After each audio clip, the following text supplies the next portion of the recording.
अब आशियाना में 4 बजे तक आप हैं SR यानी संतोष राव के साथ।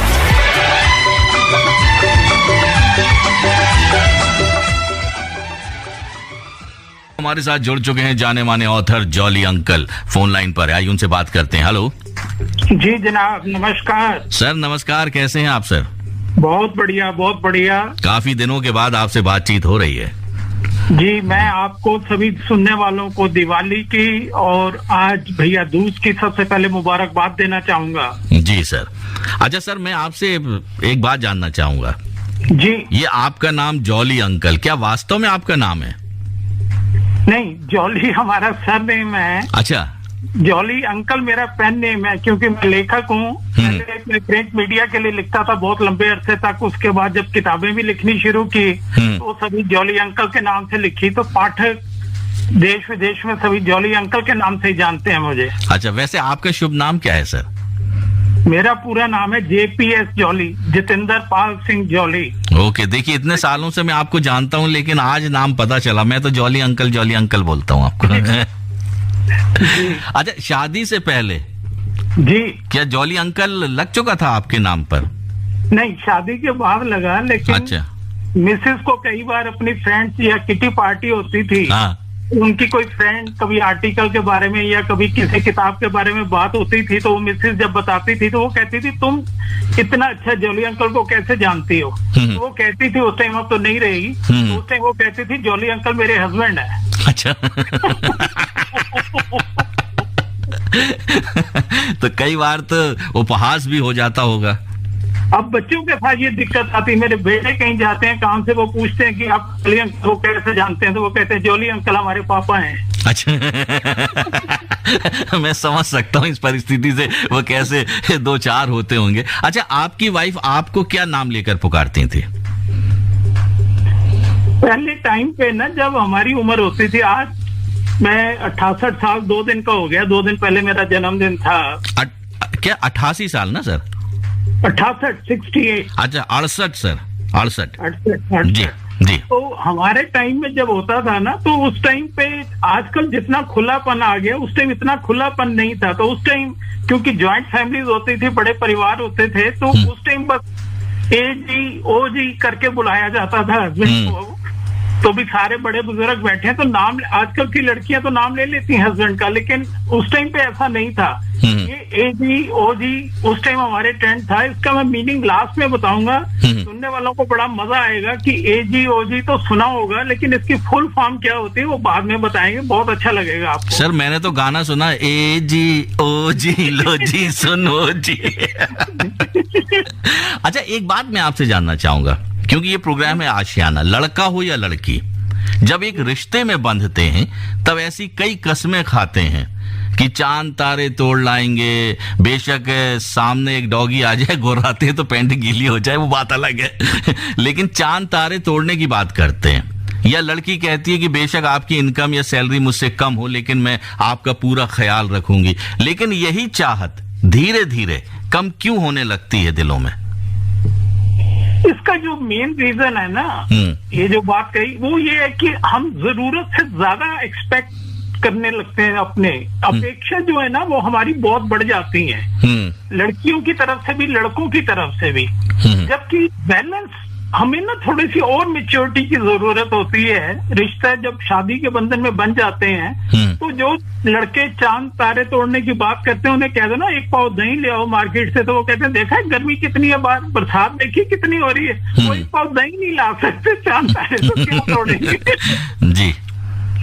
तो अपेक्षाएं जो है ना, वो जरूरत से ज्यादा बढ़ जाती है। ये जो मतलब कि रिश्ता बनता है जब, तो उस टाइम बहुत जरूरी होता है कि हम उसको बैलेंस करके चले, संतुलन बना के रखें, तो फिर मतलब कि कभी दिक्कत नहीं आती। क्योंकि शुरू में तो बहुत कुछ, सब कुछ अच्छा लगता है, लेकिन धीरे धीरे जैसे वक्त गुजरता जाता है, उसके बाद जैसे कि हमने बात भी किया तो उस गीत के माध्यम से थोड़ी देर में करूंगा, लेकिन अभी आपने एक बहुत अच्छी बात बोली, उस पर मुझे एक गीत याद आ रहा है, मैं प्ले करना चाहूंगा, आप सुनिएगा सर, उसके बाद और ढेर सारी हम बातें करेंगे। ठीक जी, ठीक सर, फिर से आपका स्वागत है। बहुत बहुत धन्यवाद सर। इस गीत को सुनकर सच बताइएगा सर, जी। आप किन ख्यालों में खो गए? बहुत सारी पुरानी यादें ताजा कर दी आज आपने। जी जी जी। अच्छा, ये गीत सुन साहिबा सुन, अगर गौर से सुना जाए तो मैं अगर गलत नहीं हूं तो ये एक सच्चाई बयां करता है फीमेल की फीलिंग्स की, कि मैंने तुझे चुना तू भी मुझे चुन। मतलब लड़की जितना प्यार, इज्जत, सम्मान अपने पार्टनर को दे रही है उतना ही वो वापस उससे चाहती है ना सर? बिल्कुल बिल्कुल। लेकिन जब यही कमी नजर आ जाए, होना भी ऐसे ही चाहिए। देखो, हमें, अगर हम एक्सपेक्ट करते हैं कि हमें हर जगह इज्जत मिले, हर कोई हमें प्यार से बुलाए, रिस्पेक्ट करे, तो हमारा भी फर्ज बनता है, क्योंकि जनरेशन गैप काफी फास्ट आ चुका है, बहुत बदलाव आ चुके हैं। आज की डेट में जो कुछ हम समझाना चाहे बच्चों को वो समझा नहीं सकते, लेकिन अगर हम खुद एग्जाम्पल बने, अपना उदाहरण पेश करें, तो वो हम आने वाली पीढ़ी को बहुत अच्छे से, हम बिना बोले एक अक्षर भी बहुत कुछ सिखा सकते हैं। जी, क्योंकि जिस तरह का आजकल जो हम देख रहे हैं घर घर में कि एक हाथ दे एक हाथ ले, आप रिस्पेक्ट दोगे तो आपको रिस्पेक्ट मिलेगी, इज्जत दोगे तो इज्जत मिलेगी। क्या ये लड़कियों की यही उम्मीद उनके सपनों को तोड़ने या उन्हें निराश होने के लिए जिम्मेदार करती है या बनाती है?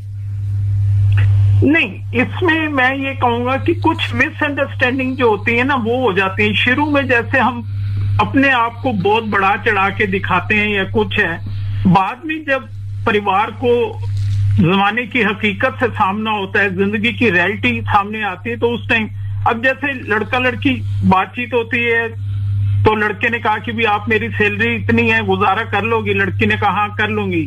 लेकिन जब बाद में मतलब कि घर पे चलाना मुश्किल हो गया, खर्चे पूरे नहीं हो रहे, बिजली के बिल ये सब बहुत आ गए, तो लड़के ने कहा मैंने तुम्हें पहले बताया था, पूछा था तुमसे, बिल्कुल, कि तुम मेरी सैलरी में गुजारा कर लोगी? कहती मैं तो अभी भी कर रही हूँ, तुम अपने लिए देखो ना, तुम अपने लिए क्या करोगे, तुमने मेरे से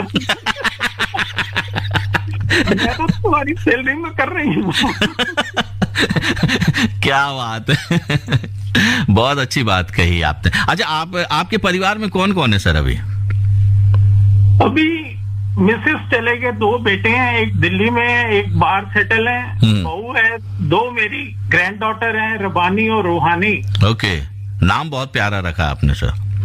हाँ जी। और वो बच्चियां भी बहुत टैलेंटेड हैं, उनके हुनर की ये कभी बात करूंगा। मेरी जो रबानी बड़ी बेटी है, वो इंडिया में एक, उसके पास ऐसा यूनिक हुनर है, वो किसी के पास नहीं है। ओके, वैसे बता दीजिए, अभी मैं जान लेता हूँ। वो आंखों के ऊपर काफी सारी कॉटन रख के उसके बाद काली पट्टी बांधती है, और उसके बाद उसके सामने 10, 15, 20 किताबें रख दो, कोई भी एक किताब निकाल के दो, वो किताब आपको पूरी पढ़ के सुना देगी। और कोई कलर करेंसी नोट दे दो, कोई चीज उसे दिखा दो, वो पूरा बिल्कुल करेक्ट। 3-4 दिन पहले उसका कनाडा में 45 मिनट्स का लाइव प्रोग्राम हुआ, जो कि 20 से 22 देशों में देखा गया, और मुझे कई हजार के करीब मैसेज आए। अच्छा, तो जो बेटी, आपकी जो बेटी का जो टैलेंट है, वो कोई भी किताब, मतलब अगर मैं अपनी तरफ से कोई किताब लाके सामने रखूं और आंखें बंद है तो वो पढ़ देगी? बिल्कुल, आप अपनी किताब कोई लेके आइए, अपने घर से, अपनी लाइब्रेरी से 10, 12, 15 किताब लाइए, उसमें से कोई 1, 2, 3 किताबें जितनी दोगे वो सारी पढ़ के सुना देगी आपको।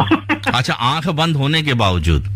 आंख बंद होने के बाद जी। वाह, क्या बात है। तो जरूर मिलना चाहिए, और उसको तो जरूर हम स्टूडियो बुलाएंगे अपने कभी किसी प्रोग्राम में और बातचीत करेंगे ऐसे होनहार बच्ची से। अच्छा, मैं जानना चाह रहा था, क्योंकि हम बात कर रहे हैं पति पत्नी के बीच की बात, परिवार के बीच में, तो आपकी बहू भी आ चुकी है, तो कभी आपने देखा कि आपकी बहू आपके बेटे के लिए गाना गा रही हो, सुन साहिबा सुन? मेरे सामने तो कभी नहीं, आप दूसरे कमरे में हो और आवाज आ रही हो। जरूर गाते होंगे, गाना चाहिए, बिल्कुल गाना चाहिए, बिल्कुल। इसी से प्यार, जो रिश्ते में मजबूती है, वो इन्हीं चीजों से बनती है। अदरवाइज तो क्या है, अब एक वो कल परसों हमारे पड़ोसी हैं, उनकी 20वीं सालगिरह थी, तो वो वाइफ ने कहा कि हस्बैंड से कि देखो, देखते देखते 20 साल गुजर गए। तो हस्बैंड ने कहा तेरे देखते देखते गुजर गए होंगे, मेरे तो सुनते सुनते गुजरे हैं, और सहते सहते। 20 साल से सुन रहा हूँ। अच्छा, सुना।